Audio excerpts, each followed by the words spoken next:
everyone. We're back at Franz Woody this week, and the sun is shining. And so, what better time to talk about sun gardening and shade gardening with our Franz Woody expert, Seneca. And so, Seneca, what are the difference between the two?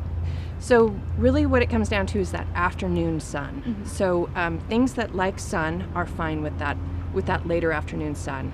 And in the middle of the summer, any time between that 2 and like 6 o'clock is when we get the most intense heat and sun on things. So any place in your yard that gets that afternoon sun really needs to be a full sun plant. So, but that morning sun, if it gets morning sun until noon or so, those are where typically the shade plants are going to do the best. Okay. And so why is it important to know the difference between the two when picking out your plants? Well, plants that like a lot of sun aren't going to like to be in that shade. So things, like if you think of a lot of your blooming shrubs and things, lilacs, things like that, they'll be fine, but they won't flower as much. They won't thrive. So, but things like rhododendrons, you plant them out there right now, they're going to be fine. But when it gets to be August and we've got 100-degree days, if it's getting that afternoon sun, then it really is going to have a problem. You're going to see a lot of burning and possibly death.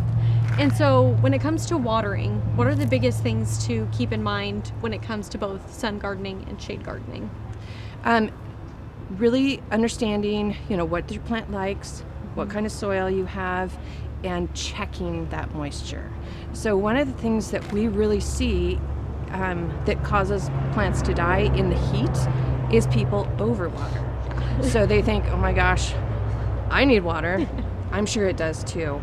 And a lot of plants kind of slow down in that heat, so they're not using the water. They're not trying to grow. You'll see roses kind of stop flowering. Evergreens kind of go dormant for that few months. Mm-hmm. And so you really want to check, even if it's wilting, you want to check, because what happens when a plant is overwatered is their oxygen can't let those roots absorb the water. Oh, okay. So even if it's overwatered, it will start wilting because it's not getting any water. So really important to stick your finger in the soil and or dig down a little bit, really check what's going on underneath before you just put the hose on it. Yeah, and what are some common shade-loving plants and sun-loving plants? So great shade plants are like Japanese maples, azaleas. There are hydrangeas that like the shade, and then there's hydrangeas that like the sun. Oh. So, that's a lot of times in the nursery, you'll see plants that are in the right place, so they'll be in the shade section, and then sun ones will be in the sun section. So, going to your nursery, asking them for help is really important. But, sun for shrubs and things, you've got, lilacs, your buckthorn, your, again, hydrangeas, hibiscus, or Rose of Sharon, and then, of course, a lot of different trees. Yeah. So. And so those shade-loving plants, Mm-hmm. are they more susceptible to disease because they're in the shade? Not necessarily.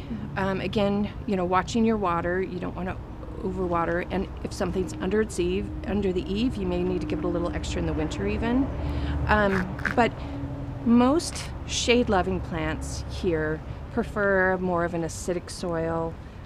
So planting them with a soil, mixed in, or a compost that you put on top, or fertilizing them with, a rhododendron azalea type food, that's going to give them that extra boost, that really, really helps them a lot. Awesome. Well, when you come pick out your plants, whether you want to spend more time in the sun or in the shade, there are plants that will want to spend time there with you.